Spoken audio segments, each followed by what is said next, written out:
Joel Embiid had a fantastic season, averaging 33 points, 10 rebounds, and 4 assists while leading his team to a 58-24 record in the Eastern Conference. He was dominant on both ends of the floor, and although things took a wrong turn in the playoffs after losing to Jason Tatum and the Celtics, no one can take away from how great he was on both ends of the floor. But even after saying all of that, there was a huge mistake in who the NBA handed out the MVP trophy to. Embiid definitely had an MVP season, and in any other year it would have been the right choice, no question. But this season, there is a man in Denver who has done things no NBA player has ever done. And yes, I'm talking about Nikola Jokic. Joel Embiid is a great player, and he's the most dominant player in the league in terms of brute strength and being unguardable in the paint. But Jokic was just as dominant, if not more, in almost every other way. But just to get you fully on board, let's compare each of their games while using stats and the eye test. First, we gotta start with their post scoring. They are both the best and most versatile post scorers in the NBA, and honestly, it isn't close. There isn't a single defender around who can contain either of these two one-on-one. And even when double-teamed, they still manage to be ultra-effective. But if I have to pick between the two, and for an MVP you kinda have to, I'm picking Nikola Jokic. In fact, Jokic led the NBA in points per post-up, with Embiid being ranked second. And if you want to get more specific, Nikola Jokic was number 1 in points in the paint against arguably the best paint defensive team in the NBA, the Miami Heat. So not only did the Joker own Embiid in the post against all teams, but he did the same against the best paint defense in the regular season.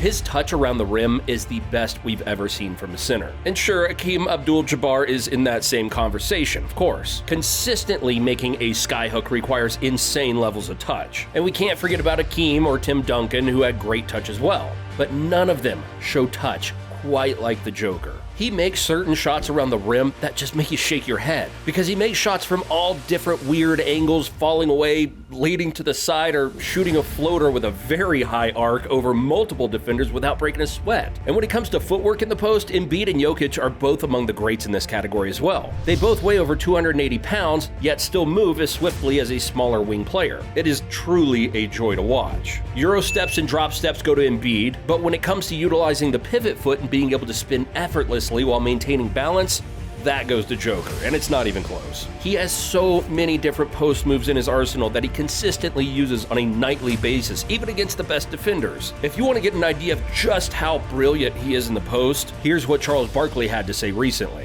Quote, "The thing that tripped me out, those one-legged floaters, off the wrong leg, and things like that. Akeem Olajuwon and Kevin McHale were going to shoot a fadeaway or an up and under. This dude be shooting one-legged floaters off the wrong leg."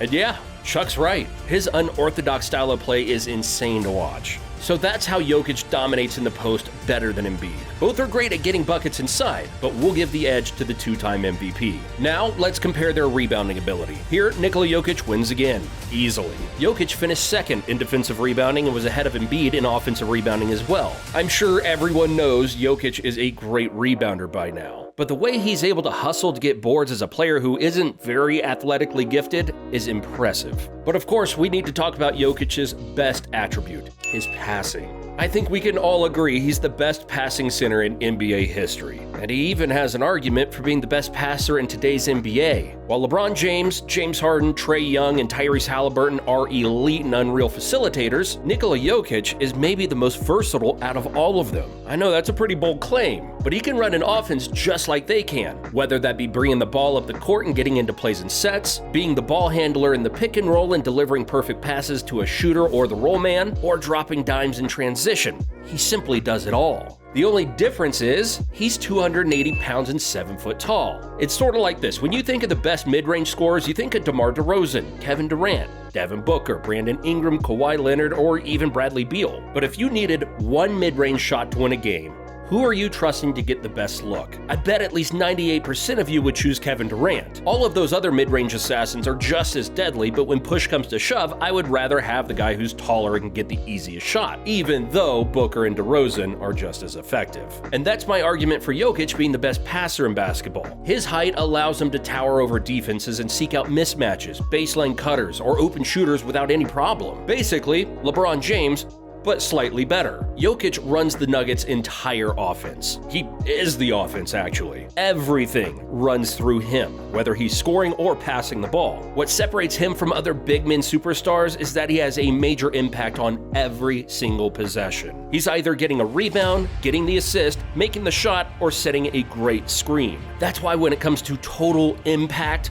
Jokic overtakes Embiid. He leaves his fingerprints on possessions a little more than Joel. And let's not forget, Embiid is a good passer himself. Not Jokic good, but he very well may be right behind him. And we aren't really going to compare three-point shooting because it's kind of irrelevant due to them being centers, and it's not either of their focal points, nor should it be. But Jokic did shoot a much higher percentage than Embiid from deep. Now let's take a little bit of a deeper dive. When it comes to screen assists per game, Jokic blows Embiid out of the water. And for those who don't know what a screen assist is, it's basically when someone scores off the screen you just set. It's an extremely valuable skill for centers. That's why centers like Steven Adams are so valuable. He's number one in the stat. Jokic gets 4.1 screen assists per game, and Embiid only gets 2.3. Yet another W for the Serbian. And since this video is about the MVP, all of these stats are from the regular season. Just a little reminder. A few more specific stats that Jokic leads over Embiid are charges drawn per game, contested three-pointers, and deflections. But now let's focus on maybe the strongest argument Embiid has on winning the MVP. Defense. Embiid is obviously the better defender. I think that goes without saying. But there's this notion that Jokic is a terrible defender, and that's just simply not true. And I'm not saying he's ever going to win a Defensive Player of the Year award, but he's definitely not a terrible one. So what are the three most important defensive qualities of being a good defender as a center? 1. Defensive rebounding. 2. Rim protecting. And 3. Having good hands. Examples of having good hands as a center are doing things like intercepting lob passes, stealing cross-court passes, and even poking the ball free when guarding someone one-on-one in the post. Jokic actually wins 2 of those. He wins defensive rebounding and having good hands. And of course, Embiid wins rim protection. And again, I'm not saying he's a better defender than Embiid. He's not. I'm just pointing out that he's not as bad of a defender as everyone thinks. In fact, he led all centers in steals per game, and as we mentioned earlier, he finished second in defensive rebounding. So someone, please explain to me how he's a terrible defender. You can do so in the comments down below. That's like saying someone who averages 8 assists per game is a terrible passer. It just doesn't make sense. He's not an elite defender. I can admit that, but he's solid for sure. Now that we've gone over individual games and proved that Nikola Jokic tops Embiid in the majority of stats and skills, let's talk about their team's success, because we all know that's crucial for receiving the MVP. The Nuggets averaged more points per game than the 76ers, shot a better field goal percentage, better rebounding, and better in assists. The 76ers did have a better defensive rating and three-point percentage, as well as one more win than the Nuggets. So when it comes to team success, both are actually pretty equal. And while the Nuggets are better in a lot of the smaller stats, I don't want to overlook how the Sixers were the best shooting team in the NBA while having a top 10 defense too. In conclusion, these two giants have had historic seasons and have established themselves as some of the most skilled big men to ever play the game. And in no way was this video meant to bash Joel Embiid, because he's truly remarkable. But for the reasons we mentioned earlier, Nikola Jokic is just a totally different animal. He was better than Embiid in a majority of the major stats, and I didn't even mention that he led the NBA in triple-doubles and came in second in double-doubles. That has got to be the definition of all-around dominance, and it really put the icing on the cake for our decision. But what do you think? Do you think Joel Embiid really deserved the MVP over Jokic? Let us know in the comments down below. Thanks for watching, and we'll see you in the next one.